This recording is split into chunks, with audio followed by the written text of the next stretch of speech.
Baiklah, kami dari kelompok 14 akan mempresentasikan proses pemasaran dan promosi susu kedelai.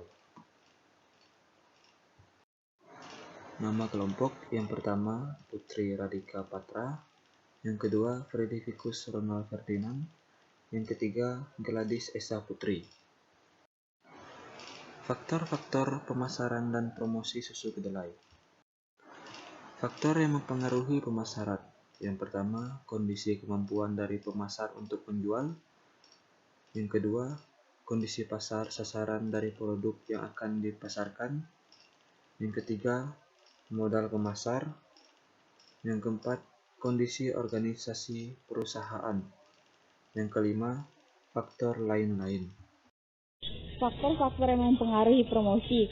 1. Faktor produk, 2. Faktor pasar, 3. Faktor pelanggan, 4. Faktor anggaran, 5. Sifat pasar, 6. Faktor pemasaran bauran. Strategi proses pemasaran dan promosi dalam meningkatkan volume penjualan. Lanjutan. Dalam strategi pemasaran dan promosi, untuk meningkatkan volume penjualan salah satunya dapat dilakukan dengan analisis SWOT.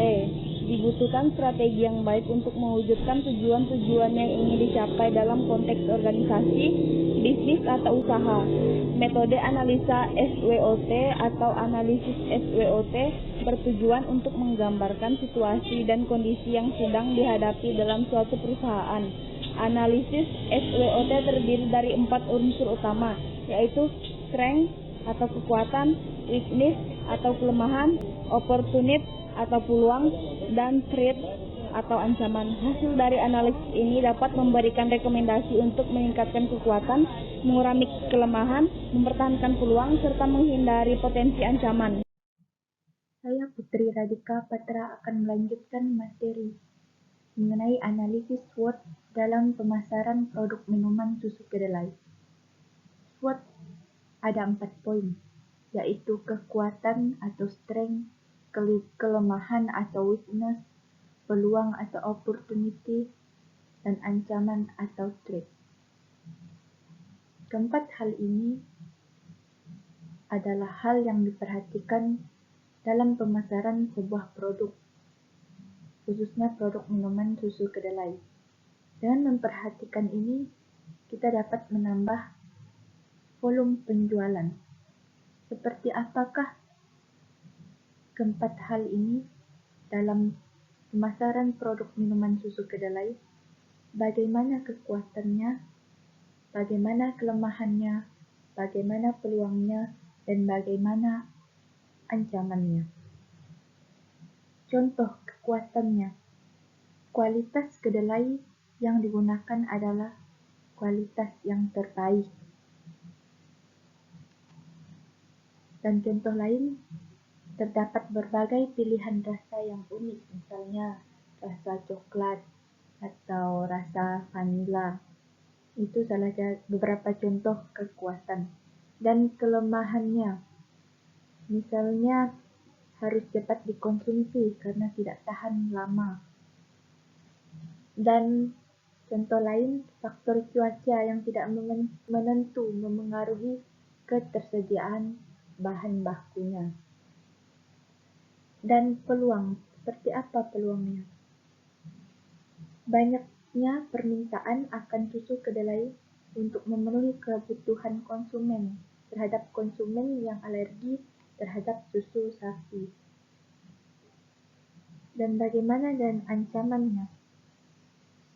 Contohnya, penawaran harga yang lebih murah, banyaknya pesaing dari produk yang sama. Itu adalah beberapa contoh ancaman, peluang, kekuatan, dan kelemahan dalam pemasaran produk minuman susu kedelai. Selanjutnya, berdasarkan analisis SWOT tersebut, ada strategi yang dapat dilakukan untuk mencapai tujuan dalam pemasaran. Yang pertama, ada mengoptimalkan penggunaan alat transportasi pemasaran yang dimiliki. Yang kedua, menambah variasi kemasan ukuran produk. Yang ketiga, memproduksi susu kedelai bubuk yang lebih tahan lama dengan adanya perkembangan teknologi. Yang keempat, melengkapi label halal, isi, batas kadaluarsa, dan rasa produk pada kemasan.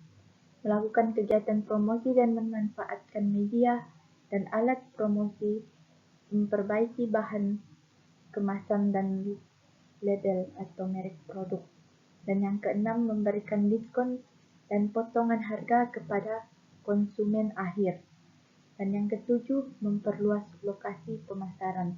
Dan yang kedelapan, memperbaiki mutu produk dan memperbaiki bentuk kemasan serta label produk untuk menghadapi pesaing. Dan masih banyak lagi strategi yang dapat dilakukan setelah kita melihat analisis dari SWOT ini. Ini hanya beberapa contohnya saja. Demikian penjelasan dari kelompok kami mengenai proses pemasaran dan promosi produk minuman susu kedelai. Semoga ini dapat bermanfaat bagi kita semua. Terima kasih.